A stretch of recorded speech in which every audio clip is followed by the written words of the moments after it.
or people talking, and all of a sudden, through my earpiece, I hear, "They're on their way, 10, 9, 8, 7, and that's when I shouted to the rest of the guys, "Take cover, possible incident."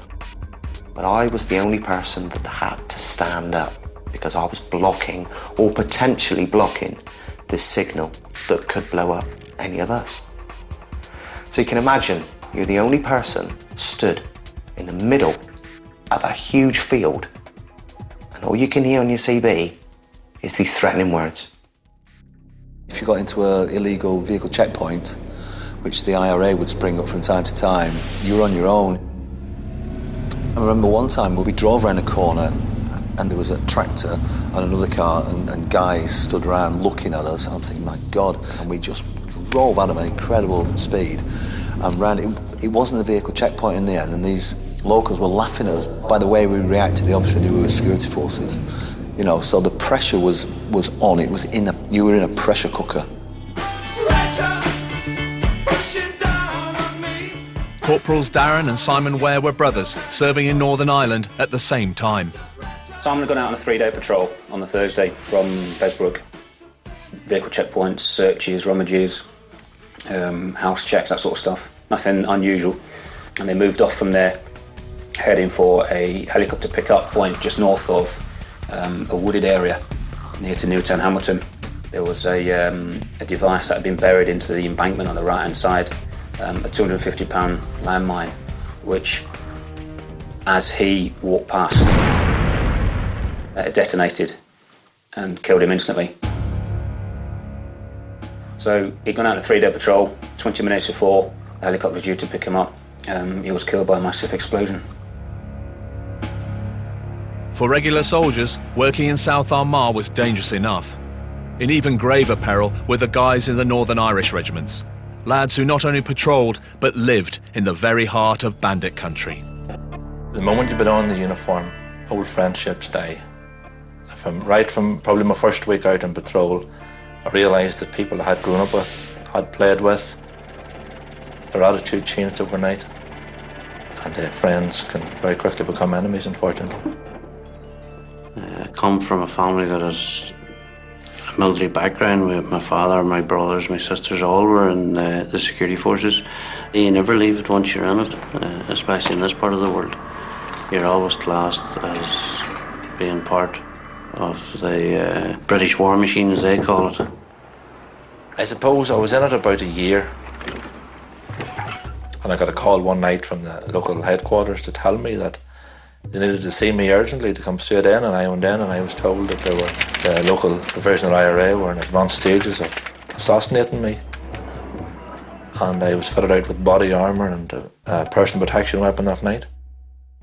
The cost to my family was the murder of my father, the murder of 2 uncles, 2 cousins, 2 brothers, one that tried to kill him 4 times, another brother that tried to kidnap and murder as well.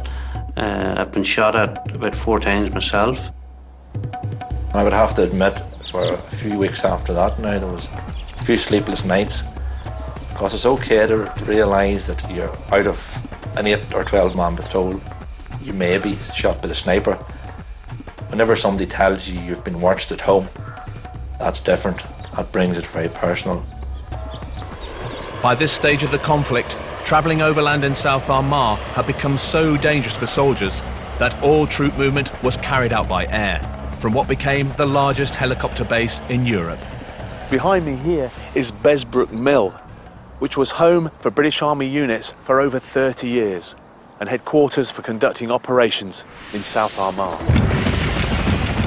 The first actual sight I got of Besbrook was through the Irish clouds as we descended in this Wessex helicopter to land. And I just thought, what a beautiful place it was. Then you sort of think, well, where's all the trouble? Where's all the problems? We found that out afterwards. Basically, the way it'd work it was broken down into 2-week intervals. You'd spend 2 weeks at a time in what we used to call the Gulf Towers, which were purely for observational reasons. As soon as your 2 weeks were up at the Gulf Tower, you would then get helicoptered back to the security force base, and from there you conduct patrols. The Golf Towers were 10 hilltop observation posts that the British Army erected in the mid-80s. From these, we could watch the movements of terrorist suspects by day and night. One day, we were in the tower, just going about our job, collating information, and a tractor came across the field. It looked a bit strange, because the person in the tractor was a bit floppy. We got the binoculars straight onto this tractor. It was a dummy. The tractor was pulling a trailer full of hay. Now, in our training, we're always told to be careful, be aware of tractors with trailers with hay, because they could have improvised mortars. This one did. This one unfortunately got stuck in a rut and was set off remote controlly where it got stuck. So the rounds dropped short of our tower. It's funny to me now, but when you've got these mortar rounds that the size of huge gas cylinders coming down on you, and then the big boom, and the vibration of it hitting this tower, you kind of think, right, hang on a minute, if one of these gets a little bit closer, we're gone. Many of the villages of South Armagh are surrounded on 3 sides by the Republic of Ireland. This made it very easy for the IRA to execute an operation in the province and then disappear over the border. One of the most infamous villages in Bandit country was Crossmaglen. We did spend a lot of time in and around Crossmaglen. There was an awful lot of soldiers that had been killed or maimed or wounded in and around Crossmaglen area. Crossmaglen was a place where most of the South Armagh Brigade lived, and it was very close to the border, so it was a good getaway place. It was an odd feeling as you sort of walked and patrolled through the town. You were like a ghost in a movie. People would come towards you, but they wouldn't acknowledge you. They would sort of just walk past you as if you didn't exist. You've got an SF base, a security force base, in the middle of their town, and you had constant flights of helicopters coming in and out all the time. So yeah, they probably were a little bit pissed off with that. Sometimes when we was in Crossmaglen, the thought occurred to me, we were like those ducks that were at a fairground just waiting to be shot down. From the late 1980s, while the IRA was still involved with this armed campaign, its political wing Sinn Féin was conducting peace talks behind the scenes. But for the troops on the ground, that peace will be a long time coming. Rifleman John Moore was on his way to set up a dangerous covert 3-day operation. We were tasked to go down to the border to look for IRA members setting up illegal vehicle checkpoints. We arrived there in the early hours of the morning and set up this covert observation post overlooking a crossing point along the border. Lance Corporal Mark Overson was on a more routine patrol, conducting vehicle checks near Crossmaglen. We saw a vehicle coming towards us and radioing through the vehicle registration number through to our headquarters back at the security force base. The vehicle came back as clear. Just one thing that always sticks in my head at this stage was as we let the driver go, I can't remember exactly what it was he said, but he leant out the window and he said something along the lines of, "You might want to keep your heads down today, boys." We'd been there for a couple of days, and just as I went on stag, on watch, on lookout, the IRA opened up on us from across the border with heavy machine guns. The initial burst of gunfire actually hit my friend, my Brit commander, Lance Corporal Gavin Dean, and then I was hit myself. I don't think the vehicle probably got more than about 100 yards up the road when we heard this god-awful crack, a real loud crack. My instant reaction was to turn to the Sergeant Major and I said, "Is that you?" And what I meant by that was, "Is that you? Did you have a negligent discharge?" His exact words were, "Fuck off, Ove, it wasn't me, was it you?" But all the time when this was happening, there was like a small voice in the back of my head saying, "What's that excruciating pain in your back?" I didn't realise at the time, but I was hitting the upper spine.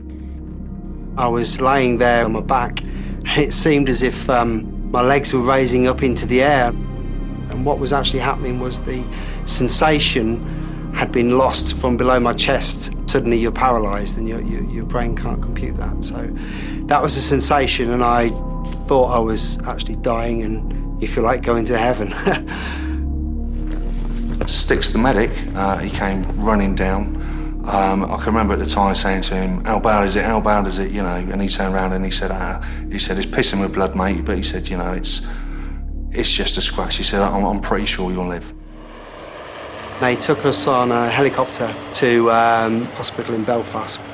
I was told that I was going to be unable to walk. I was told also that I'd be unable to father children.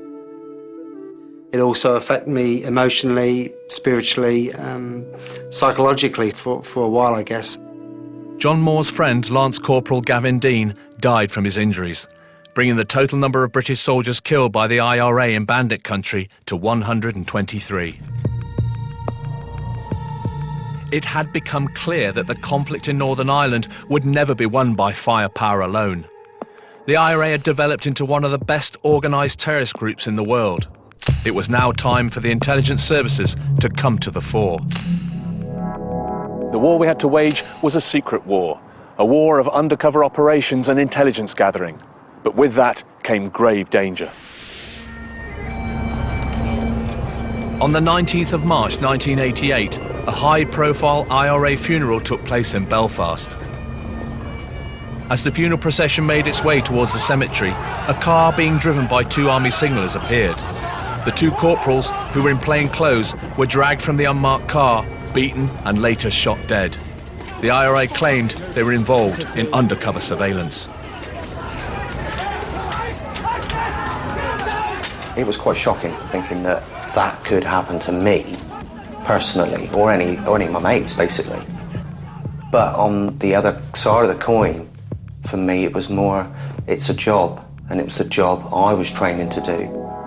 And I'm sure it was the job they have been trained to do. Straight away, they pulled their 9mm pistols out and they shot him into the air. Now, any civilian on the British shores you do that to, the first thing you do is run. And that's what happened. They dispersed. But then they got a bit braver.